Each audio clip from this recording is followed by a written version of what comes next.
welcome all to a new class of ethology in which we are dealing with another aspect of learning.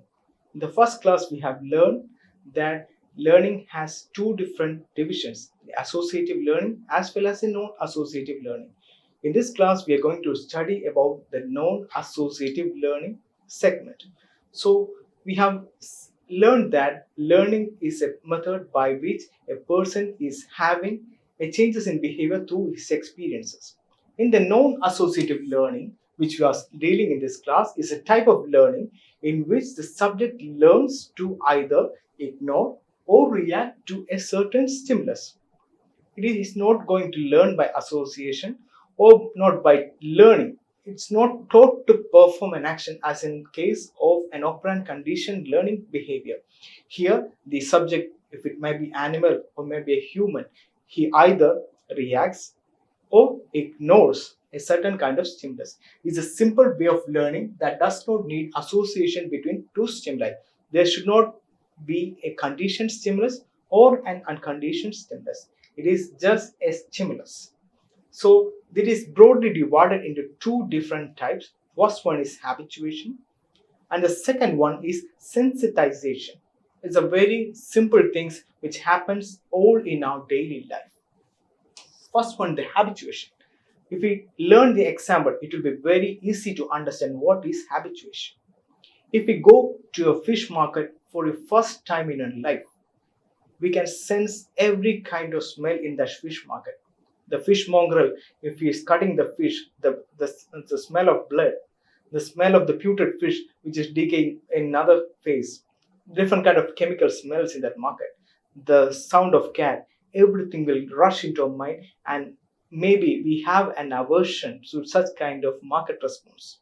But we are going once again to the next day, the another next day, and we go throughout for a week, we might be having less aversion to such kind of smell and such kind of noisy environment.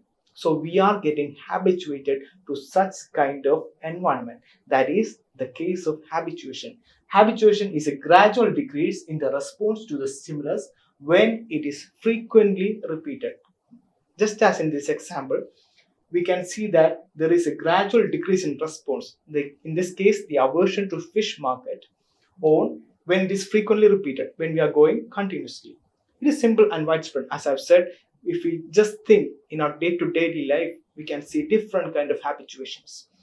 Another example which I've written here is the loud and unexpected volume. For the first time, we might just respond to it by shivering. The heart rate will go up, the blood rate will go up, and we'll be just having not a good time in it. So in this case, the loud and unexpected voice, if it is getting repeated on and on and on, we'll have less aversion to it and we'll just get accustomed to such kind of loud sounds. That is another example of habituation. So habituation occurs also in the animals. If the animal is threatened by another animal and the other animal which threatens this animal, if it doesn't attack that animal will find that he's not going to attack and he will get habituated to the other animal. That is a case of habituation. And this is a common example in the animal kingdom. This case of synaptic plasticity underlying the habituation in Aplysia. Aplysia is a giant sea snail and it has a siphon-like region here. And the siphon-like region, if it is given a stimulus of a water splash, the initial response is that it tends to retract that siphon and the gill is going to get inclined to itself. That's a gill withdrawal it is showing. So that kind of activity will happen by the mechanism of sensory action. The sensory neuron cell body will give the motor neuron response to take the gill back to its body as it is seems some kind of accidental thing. If that stimulus of a water splash is repeated on and on, the gill will not respond and the animal will know that that's a common kind of thing and there is going to be no other changes in it. So this is the case of Aplysia, the sea snail. This is a habituation process which occurs in the animal kingdom and it is considered as a golden example in the animal kingdom. So this is the habituation process. Hope you have understood the habituation. Going on to the next one, the sensitization. It is also quite similar to habituation, but in a small way. it is a potentiation, that is an increase in response to a stimulus when it is frequently repeated. So the example will give you a clear and perfect idea. If we are just going by the way and daily we are seeing a dog barking at us, initially we'll get habituated to it. First response, we'll get fear from that dog. The next day the dog barks, doesn't come to you, you will having a bit more confidence in yourself. The third day the same thing happens, the fourth day same thing happens, and the fifth day, if the dog tends to bite you, you will be very attentive the next day. You will be very feared of that dog, and you will always have an aversion to dog, maybe for that phase or maybe for your lifetime. That kind of thing is sensitization. So in this process, we will have only aversion to dog, not to cats, not to cow, not to another animals like donkey, nothing. We will have aversion to it, only to dogs. Only because of that process, the dog which we got bit, that day we will be remembered in our life. So that kind of process, a potentiation, an increase in stimulus, that is the case with sensitization. So we get sensitized to such kind of stimulus, the dog biting us. That's a process of sensitization. And the next and the final kind of learning, which is a broader aspect of learning, that is also a major thing happening in our daily life. If you have kids at our home, they will always try to mimic us. Just as in this image, the child is mimicking his father, shaving his beard off.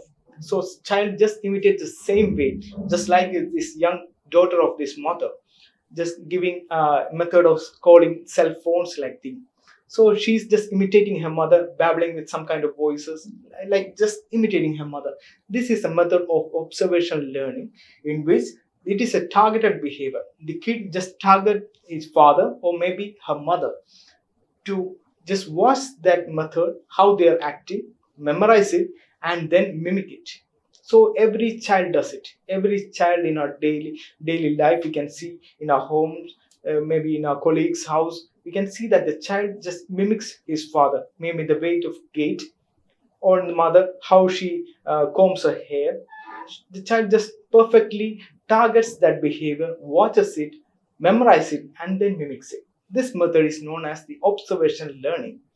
So this scientist, an eminent scientist, Canadian American psychologist Albert Bandura, has just studied this observational learning thing to a scientific level, and he has devised 4 different steps in it. The first one is the attention.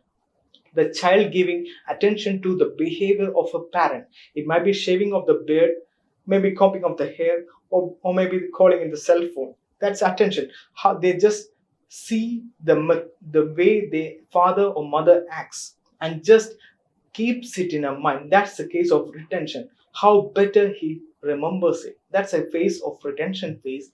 And third one, reproduce. They keep on just shadow imaging. They just keep on imitating things whenever no one is seeing. They just keeps on doing that, like shaving thing or maybe combing hair. That behavior is repeated on and on. They reproduce it, and finally, when a situation comes, when he sees her father just giving a good shaving, if he's shaving his beard off, the child is motivated to do the same. So he mimics just as in this picture. So that's a way the observational learning happens, and that is a common thing which you can see all throughout. That's a kind of learning thing, and that's a universal learning thing, just as associative learning as well as non-associative learning, and finally this observational learning. So we can say that in the ethological aspect, learning is a very crucial thing in animal kingdom as well as for us humans. So without learning, we cannot survive in this situation.